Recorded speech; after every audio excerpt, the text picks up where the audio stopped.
Assalamualaikum warahmatullahi wabarakatuh. Kami dari kelompok 7 akan mempresentasikan yang berjudul konsep laba.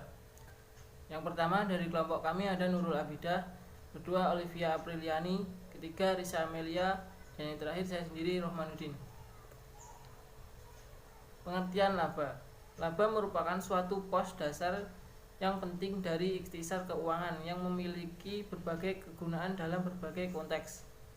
Laba pada umumnya dipandang sebagai suatu dasar bagi perpajakan, determinan pada kebijakan pembayaran dividen, pedoman investasi, dan pengambilan keputusan dan unsur prediksi. Tujuan pelaporan laba. Yang pertama ada indikator efisiensi penggunaan dana. Yang ketiga pengukuran prestasi atau kinerja badan usaha atau manajemen. Yang ketiga ada penentuan dasar besarnya pengenaan pajak. Yang keempat ada alat pengendalian alokasi sumber daya ekonomi suatu negara. Yang kelima dasar penentuan dan penilaian kelayakan tarif dalam perusahaan publik. Yang keenam alat pengendalian terhadap debitur dalam kontrak utang.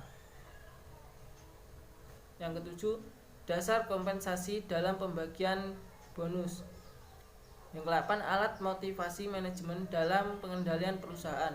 Dan yang terakhir dasar pembagian dividen.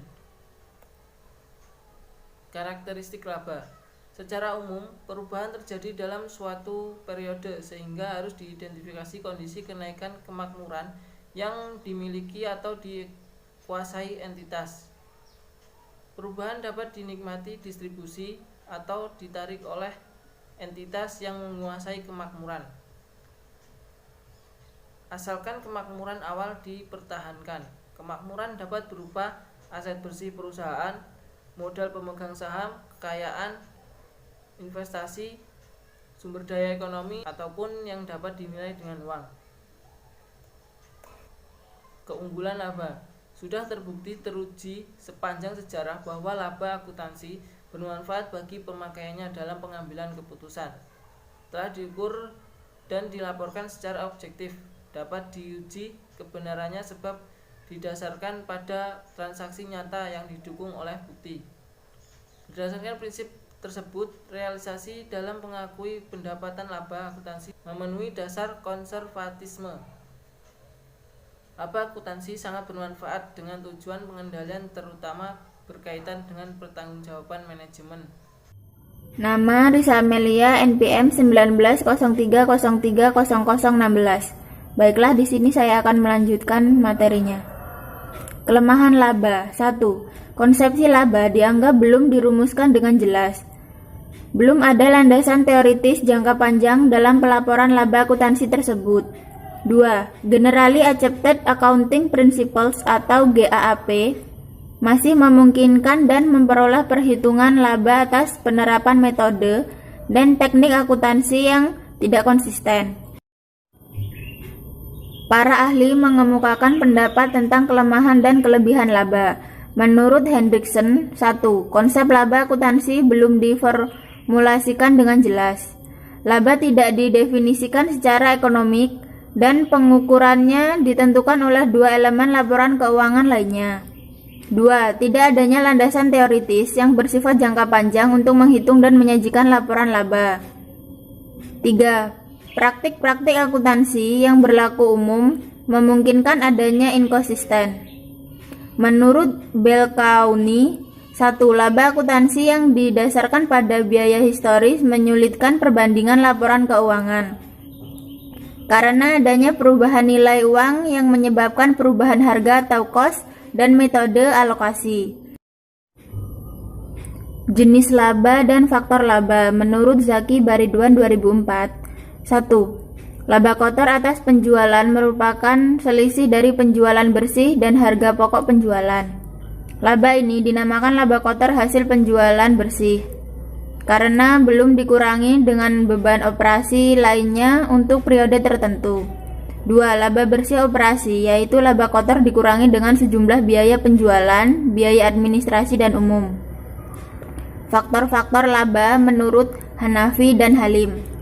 1. Besarnya perusahaan. Semakin besar suatu perusahaan, maka ketepatan perubahan laba yang diharapkan semakin tinggi. 2. Umur perusahaan. Perusahaan yang baru kurang memiliki pengalaman dalam peningkatan laba, sehingga ketepatan perubahan labanya masih rendah. Pengakuan laba. Dalam pengakuan biaya yang ditandingkan dengan pendapatan adalah berdasarkan urutan sebagai berikut. Hubungan sebab akibat, alokasi secara sistematis dan rasional, dan yang terakhir dengan pengakuan segera. Menurut pendapatan sintetis, laba didefinisikan sebagai selisih antara pendapatan dan beban. Terdapat 3 pendekatan dalam pengukuran laba, antara lain yang pertama pendekatan transaksi. Menurut pendekatan transaksi, laba telah timbul pada saat terjadinya transaksi, khususnya transaksi eksternal, yaitu transaksi yang terjadi dan melibatkan pihak luar. Laba dapat timbul pada saat terjadi transaksi pertukaran atau penjualan dan terjadi pengakuan beban. Pendekatan transaksi dapat mengukur laba adalah pendekatan konvensional, di mana perubahan aktivitas dan hutang hanya dicatat sebagai akibat adanya transaksi. Ada beberapa manfaat dari penggunaan pendekatan transaksi. Misalnya, menurut produk atau pelanggan. Yang kedua, sebagai dasar untuk menentukan jenis dan banyaknya aset yang ada pada akhir periode. Yang kedua, pendekatan kegiatan. Pendekatan kegiatan memusatkan perhatian deskripsi kegiatan perusahaan bukan pada pelaporan transaksi. Hal ini berarti bahwa laba dianggap timbul pada saat terjadinya transaksi atau peristiwa tertentu, bukan saat terjadinya transaksi. Manfaat dari penggunaan pendekatan aktivitas ini yaitu informasi laba dapat digunakan untuk berbagai macam tujuan, misalnya untuk mengatur efisiensi dan profitabilitas tiap-tiap kegiatan. Dan yang ketiga, pendekatan mempertahankan kemakmuran. Menurut konsep kemakmuran, laba timbul jika ada aliran lebih yang masuk setelah aliran pada waktu awal periode dapat dipertahankan sampai pada akhir periode. Apabila aliran jasa pada awal periode sama dengan akhir periode, maka dapat dikategorikan makmur.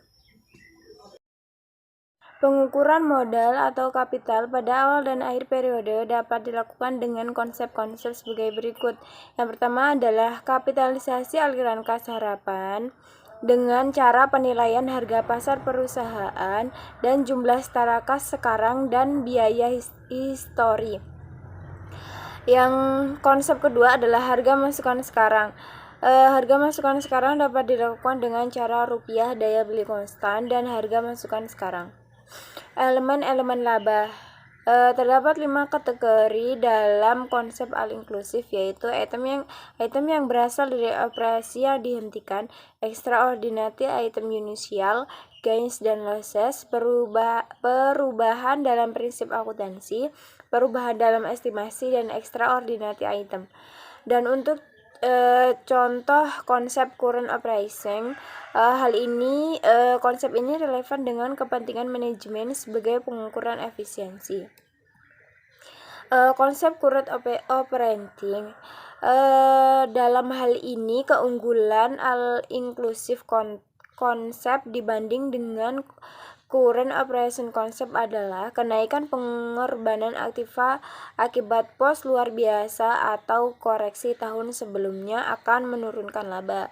Yang kedua adalah penindaan beberapa pos yang menunjukkan nilai aktiva dalam laporan laba rugi cenderung meningkatkan praktik pemerataan laba. Yang ketiga adalah laporan laba rugi yang disusun dengan memasukkan semua elemen akan lebih mudah disusun dan dipahami si pembaca. Dan yang keempat adalah pengungkapan penyeluruhan atas sifat perubahan laba selama setahun akan memudahkan pembaca membuat klarifikasi yang dapat untuk mendapatkan gambaran laba. Baiklah, itu tadi presentasi dari kelompok 7. Kurang lebihnya kami mohon maaf yang sebesar-besarnya. Wassalamualaikum warahmatullahi wabarakatuh.